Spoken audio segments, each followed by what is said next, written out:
You are now watching Tales from the Grid.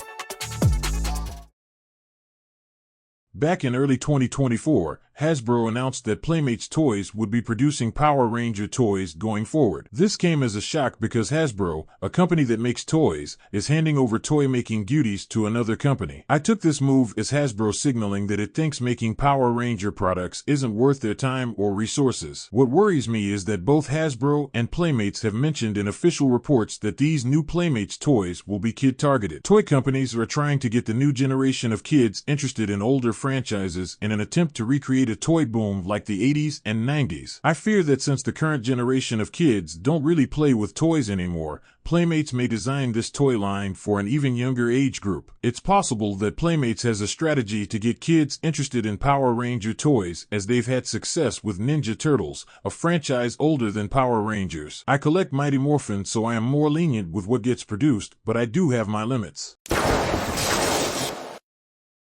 The name of the Playmates Power Rangers line is revealed to be Mighty Morphin Power Rangers Reignition. Clips of Mighty Morphin episodes with the Reignition logo attached started going around, possibly hinting at what items may make an appearance in the Reignition line. Come in, Zord. This clip features the communicator. Okay, buckle up, everybody. Here we go. This clip features the Rad Bug.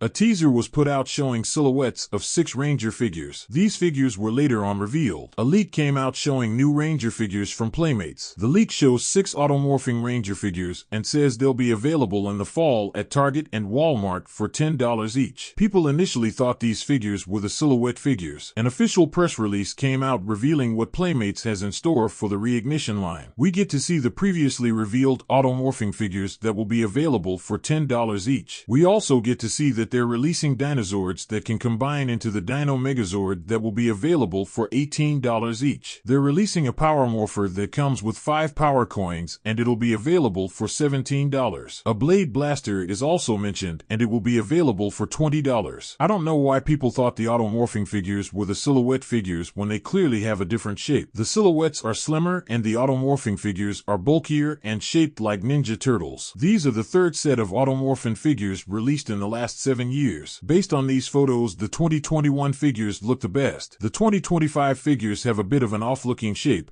their morphers are lacking detail, and some helmet paint details are missing. There are comparisons of the Playmates Megazord and the DX Robo Universe Megazord because they're both coming out this year, and they both have cheap-looking aspects. Each Megazord has its own pros and cons. Playmates went with the classic design and DX did a more aggressive design, which are both good. Unfortunately, they are both missing paint details. When looking at their Dinozords, the differences become greater. Playmates has actual Dinozords while DX has half-built Dinozords. Playmates are selling the Dinozords separately for $18 per Zord while DX sells all the Zords together for $65. The $17 price of the Morpher worries me because that most likely means that the Morpher will be plastic. The Morpher also being kid-targeted may mean it's going to be big and blocky. The same applies for the Blade Blaster. For $20 I expect it to be blocky and small. I don't know how much each Ranger is, but I'm definitely copying the Black Ranger. If the figures are $20 each I may be inclined to get all of them. For $10 per Ranger, I'm copying the whole set. Even if I have a few issues with some of the figures, at $10, I can get over it. I don't like that the Zords are being sold individually. Hasbro released their cheap Megazord for $40 and their expensive one for $166. In total, this Playmates Megazord will cost $90. For what looks like entirely plastic Dinozords with missing paint details,